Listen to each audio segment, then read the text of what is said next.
tonight's final couple brought all the feels on Saturday with a beautiful Viennese waltz.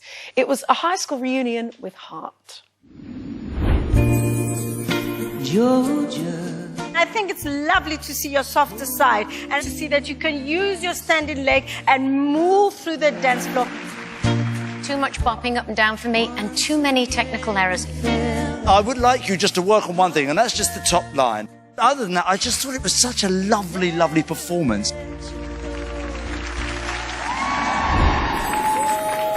Nigel and Katya! Congratulations!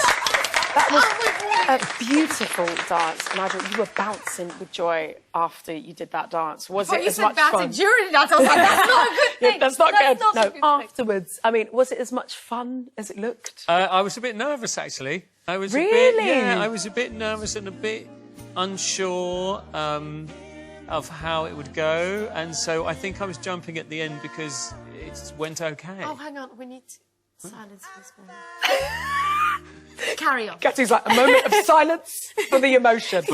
Nigel, you've got a lovely analogy about the way the dance moves across the floor. You both had one. Can you explain? I'm not entirely sure what this means, but Kat described it like butter being spread across toast and was melting into the bread. When it's right, yes, when it's right, you should just melt and soak into the floor. At that point, when we were learning, it was more like beans on toast, which wasn't really appreciated, right? I thought it was poached eggs. No, it was more like...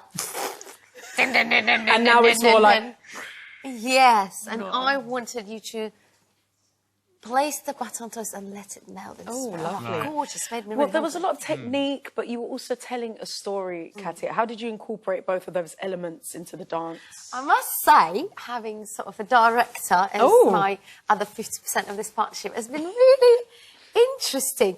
However, we have worked together on this really deeply and thought every single detail of the story of this couple together, and he did give me acting lessons, and that's why we had to appreciate that moment of silence. Yeah, you've been through an acting class. Yeah, apparently you have to look with your opposite eye to the other side. It makes it look a bit weird. Yeah, But that's anyway, a bit like the butter, the toast. I don't think you've quite got that. I haven't quite got that. But there was a lot of discussion then about Do it now. where's the balance between acting and dancing. I kept obviously saying it's a dance competition, we must dance more.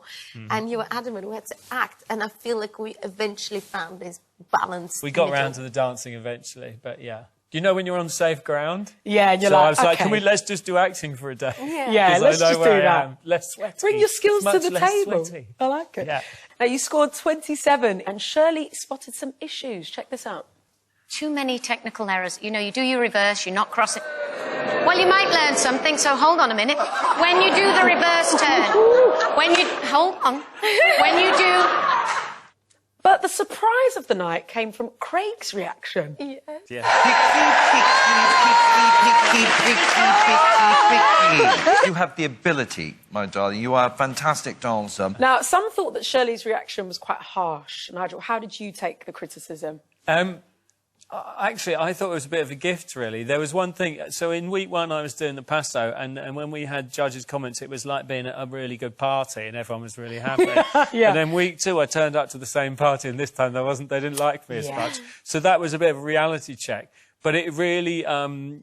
it actually is a bit of a gift because, yes, technically I don't really know what I'm doing, so I'm making it up and trying to blag my way through. That makes me sound really incompetent in my job. No, I mean, without you... Some good blagging, Nigel, I have to say. Rephrase it, I would be nothing without Katya. My technique, but yes, so I'm kind of realising that the technique is so important. So I think what Shirley says is very valid and has given me a reason to wake up in the morning. Well, you know what? We are doing a gear change. You are through to movie week. Yeah. You're doing a jive to this. It's chalk and cheese. Nobody under the age of 60 is going to know what's going on at this point. I want to know, which Batman are you channeling, though? George Clooney, Christian Bale, Michael Keaton? Where we go? None of the cool ones. Oh. I'm channeling the guy, Adam West, from the 1960s, who wears the blue tights and the utility belt and has literally the ears and the mask. So does this mean you're going to be wearing Lycra? I think some form of Lycra is coming our way. And you're I am Robin, believe it or not. So we're the dynamic duo, yes. This will be the week when my friends stop ringing me. This is so good. Katya, different storytelling and acting this week. I don't even know what story. This is so bonkers. And I've watched it back and it's just absolutely ridiculous. So, yeah, expect something that we haven't shown yet, which is brilliant. Week 1, we came out with this fiery, dominant dance, and then week 2, we showed completely the other side of the spectrum. We were buttering toast. You were buttering toast. How do you think Nigel's going to handle the stamina of the jive? Oh, it has been... Yeah, you sweated a lot. It's quite sweaty and it's quite a lot. Well, I mean, in the Lycra, it's going to be dripping. It's going to be like, the weight's going to be falling off me. This is a dance that I will never be able to unsee. And for that, I thank you. Good luck to Nigel and Katya.